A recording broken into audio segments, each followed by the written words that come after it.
मोदी सरकार वक्फ संशोधन कानून लेकर आई और उस कानून को कोर्ट में चुनौती दी गई। उस लिहाज से देखें तो वक्फ संशोधन कानून पर आज का दिन सबसे अहम है। इससे जुड़ी बड़ी खबर आपको बताने जा रहे हैं। वक्फ कानून पर सुप्रीम कोर्ट आज फैसला सुनाएगा। कानून की संवैधानिकता पर आज फैसले का दिन है। 3 अहम मुद्दे जिस पर फैसले आ सकते हैं। सुप्रीम कोर्ट की बेंच करीब 10:30 बजे फैसला पढ़ेगी। सुप्रीम कोर्ट में इस मामले को लेकर सारी सुनवाई हो चुकी है। माना जा रहा है कि सुप्रीम कोर्ट आज 3 अहम मुद्दों पर अंतरिम आदेश दे देगा।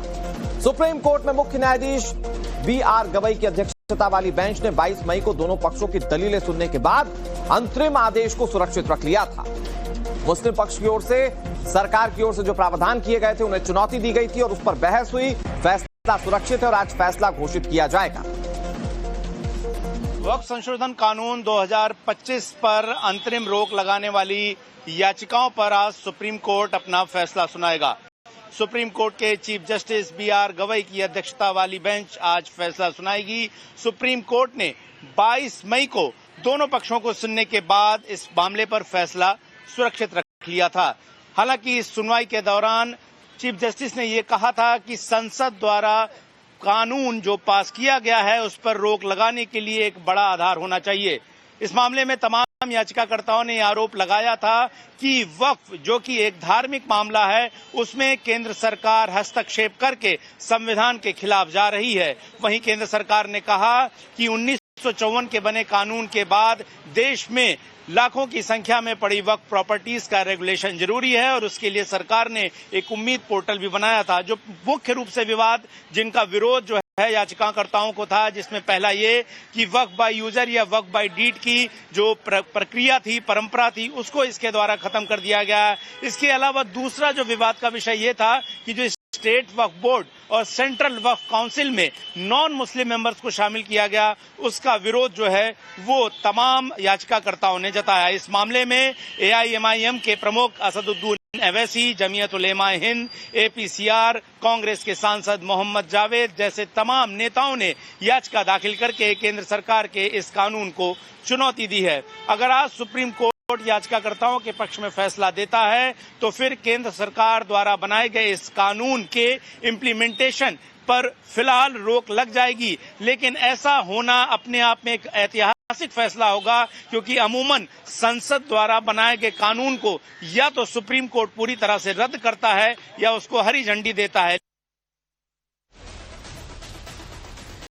और जो कि आज निर्धारित किया गया है कि 10:30 बजे फैसला सुनाया जाएगा, तो अब से तकरीबन 18 मिनट बाद फैसला इस मामले पर आ सकता है। इस बड़ी खबर पर हमारी नजर बनी हुई है।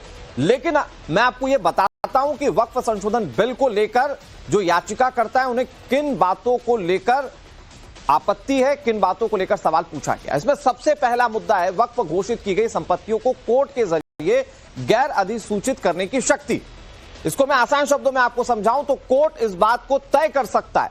अगर मामला कोर्ट के पास जाए, कोई वक्फ की संपत्ति को लेकर चैलेंज करे कोर्ट में, तो कोर्ट के पास यह अधिकार होगा कि उसे वो वक्फ की संपत्ति माने या ना माने। पहले यह मामला वक्फ ट्रिब्यूनल के पास जाता था। फिर दूसरा मुद्दा जिस पर कि याचिकाकर्ताओं को आपत्ति है वो ये कि राज्य वक्फ बोर्ड और सेंट्रल वक्फ बोर्ड के अंदर गैर मुस्लिमों को शामिल नहीं करना चाहिए, ऐसा याचिकाकर्ता कह रहे हैं, जबकि सरकार के प्रावधान में गैर मुस्लिम शामिल हो सकते हैं बोर्ड के अंदर। याचिकाकर्ताओं का तर्क है कि बोर्ड के अध्यक्ष और सदस्य केवल मुस्लिम ही होने चाहिए। तीसरा मुद्दा यह है कि कलेक्टर को मिलने वाली शक्ति, जिसमें कलेक्टर यह जांच करेगा कि कोई संपत्ति सरकारी भूमि है या फिर नहीं। इसके बाद यह तय होगा कि वक्फ की संपत्ति माना जाना है या नहीं। पहले वक्फ ने जो कह दिया वही सही माना जाता था। सरकार जो संशोधन लेकर आई उसके तहत यह प्रावधान लाया गया कि जो जिलाधिकारी होंगे वो वक्फ पर उठने वाली आपत्तियों की जांच करेंगे और उसके बाद यह तय होगा कि वो वक्फ की संपत्ति है या नहीं। और इसी कानूनी जांच को लेकर कुछ लोगों को आपत्ति है, मौलानाओं को आपत्ति है, और फिर मुस्लिम पक्ष ने इसमें कोर्ट में याचिका दाखिल की। वक्फ संशोधन कानून पर फैसले से पहले मौलानाओं के रिएक्शन सामने आ रहे हैं। कुछ मौलाना रिएक्शन दे रहे हैं, आपको बताते हैं। पुराना वक्फ एक्ट सही था, ये मौलाना खालिद राशिद फिरंगी ने कहा। रेहान अख्तर कासमी कह रहे हैं नया कानून गरीबों के हक में है। कुछ सपोर्ट कर रहे हैं, कुछ विरोध में। जरा सुनिए किस तरह के रिएक्शंस आ रहे हैं। हम लोगों के एडवोकेट्स ने कोर्ट के सामने बहुत ही मजबूती के साथ अपने यहाँ पॉइंट ऑफ व्यू रखा है और इस बात को साबित करने की कोशिश की है कि वक्फ जो है वो मज़हब इस्लाम का एक इंटीग्रल पार्ट है, लिहाजा उसमें कोई भी ऐसे चेंजेस नहीं या अमेंडमेंट नहीं होनी चाहिए जो बेसिकली मज़हब इस्लाम के ख़िलाफ़ हों। और तमाम लोगों ने इस बात को साबित किया है कि जो भी अमेंडमेंट्स किए गए हैं वो बेसिकली अपने मुल्क के आइन और कॉन्स्टिट्यूशन के आर्टिकल 14, 15, 16, 25, 26 और 300A के ख़िलाफ़ है। लिहाजा हम लोगों का यही मुतालबा है कि पहले से जो वक्फ एक्ट चला आ रहा है वो मोर देन इनफ है। जिस तरह से केंद्र की माननीय मोदी जी की सरकार ने यह बिल गरीबों के, यतीमों के हक में पास किया है, तो ये बहुत बड़ा न्याय का काम है। और जो मुस्लिम समाज का 90% तबका जो आज तक मजलूम चला आया है, और जो 10% जो यानी कि इस मुस्लिम समाज की रहनुमाई में आला अधिकारी कर्मचारी लगे रहे हैं, और वो भ्रष्टाचार करके लूटमार करना और गुंडागर्दी और माफियागिरी के बल पे गरीब 90% मुस्लिम समाज के अधिकारों को छीन कर लूटमार कर ली गई, वो हक और इंसाफ होगा। तो मुस्लिम धर्म के कुछ मौलाना इस पर सवाल जरूर उठा रहे हैं, लेकिन कुछ लोग इसके खुलकर समर्थन में हैं। लेकिन अब आपको ये बताते हैं कि आजादी के बाद देश में कब मुस्लिमों के लिए वक्फ कानून गठित किया गया, और इस वक्त जब सरकार इसमें संशोधन कर रही है तो याचिकाकर्ताओं के मन में सवाल क्या है, वो सारी चीजें आपको बताते हैं। क्या है वक्फ, कैसे हुआ विस्तार? सन 1954 में वक्फ एक्ट के नाम से कानून बना था। फिर 1955 में कानून में बड़ा बदलाव हुआ, हर राज्य में वक्फ बोर्ड बनाने की शुरुआत हुई। इस वक्त देश भर में करीब 32 वक्फ बोर्ड हैं। बिहार और अन्य राज्यों में शिया सुन्नियों का अलग अलग वक्फ बोर्ड चलता है। वक्फ पर संपत्तियों का रजिस्ट्रेशन और रखरखाव की जिम्मेदारी होती है। सन 1964 में पहली बार सेंट्रल वक्फ काउंसिल का गठन किया गया। 1954 वक्फ एक्ट में बदलाव के लिए सरकार संशोधन बिल लेकर आई थी। कहा गया था सरकार की ओर से कि इसमें जो मनमाने अधिकार दिए गए हैं वक्फ को, जिसमें किसी भी संपत्ति को अगर वक्फ कह दे देखकर कि ये मेरी संपत्ति है, इस अधिकार को, ये जो बेजा इस्तेमाल इसका किया जा रहा था, उसे रोकने की कोशिश सरकार ने की थी। और इसके प्रावधानों पर कुछ लोगों को आपत्ति थी, तो उन्होंने याचिका सुप्रीम कोर्ट में दाखिल की, जिस पर सुनवाई, बहस पूरी हो चुकी है और आज फैसला आएगा। गौरव हमारे सहयोगी ज्यादा जानकारी के साथ जुड़ गए। गौरव, जानकारी के मुताबिक 10:30 बजे आने की अब से तकरीबन 15 मिनट बाद कोर्ट बैठेगी और इस पर फैसला आएगा।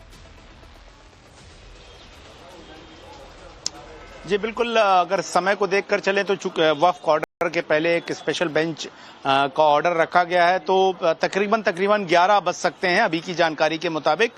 लेकिन बहुत महत्वपूर्ण आदेश जो है वो होना है, और 22 मई को सुप्रीम कोर्ट ने इसमें फैसला सुरक्षित कर लिया था। इस बेंच में 2 जस्टिस हैं। पहला चीफ जस्टिस BR गवई खुद हैं और उनके साथ जस्टिस मसीह हैं, जो दोनों ने ही केंद्र सरकार और याचिकाकर्ताओं की दलील सुनने के बाद इस पूरे मामले पर फैसला सुरक्षित कर लिया था। आम दर्शकों के लिए समझा दें कि अभी जो फैसला आना है वो दरअसल एक अंतरिम आदेश है या अंतरिम रोक का आदेश है।